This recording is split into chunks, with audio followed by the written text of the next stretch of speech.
The Kia Picanto is a small city car with a big personality. Well, it is if you tick the right boxes. You see, the new Picanto is available in 5 trims, and only 2 of these, GT Line and GT Line S, feature this sporty body kit, which really sets the Picanto off. Choose either of these trims and you get twin exhausts, body-coloured sills, tinted windows, chrome window surrounds and reprofiled bumpers. It's a similar story in here too, because GT Line gets you these 2-tone leather sports seats. Well, I say leather, they're actually synthetic leather, but overall the sense of quality in here is really very good for a city car. Everything feels really well screwed together and it's really nicely designed in here. I like the centre console here. It's just a little bit different from something like a Hyundai i10. However, you're going to have to go for GT Line S if you're going to want a touchscreen, because as standard cars get this button heavy arrangement here and it looks pretty revolting, if I have to say so myself. There are lots of nice little design details though. The little controls down here, the world's dinkiest little armrest, that's actually really quite cute, and overall it is pretty nice up here. There's also a decent amount of storage for a city car as well. I mean, the glove box is large enough for the large packet of crisps. There are various little storage trays dotted around the cabin, but the thing I like the most is this adjustable cup holder, because you can actually fit a 1.5 litre bottle of water in there, which is pretty extraordinary.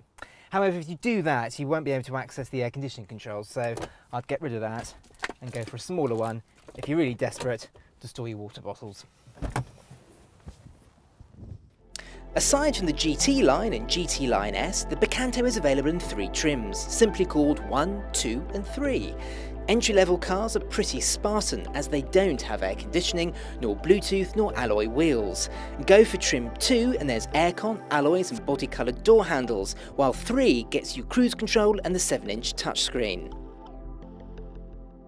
Now, I've squeezed myself into the back seats purely for this video review because, frankly, I wouldn't want to spend too long in here at all, because it is tight with a capital T. Now, I'm just over 5'10" and my knees are just about brushing the seat in front of me, and headroom isn't brilliant either. It's fine for short journeys back here, but for long ones, you're going to feel pretty cramped.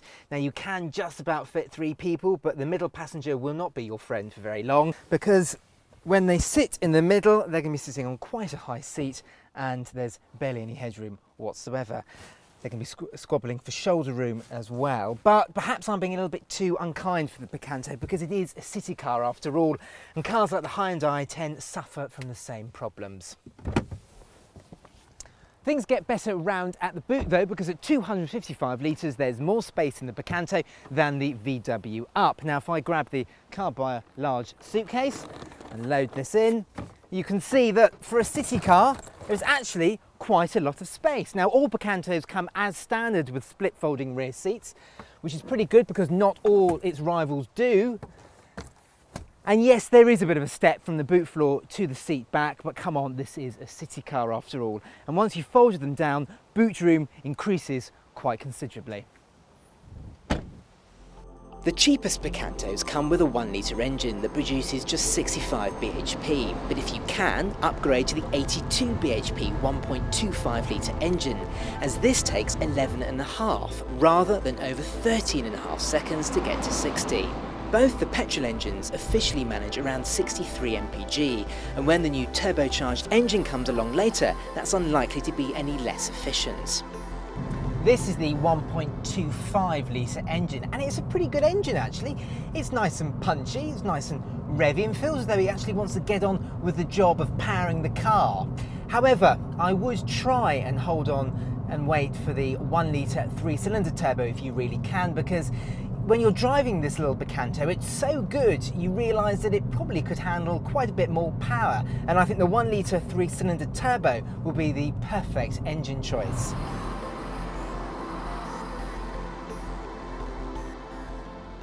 To drive, the Picanto is a nice little thing. The steering is nice and light and direct. There's also a nice bit of feedback through the steering, and it's in sharp contrast to the Hyundai i10 in that regard.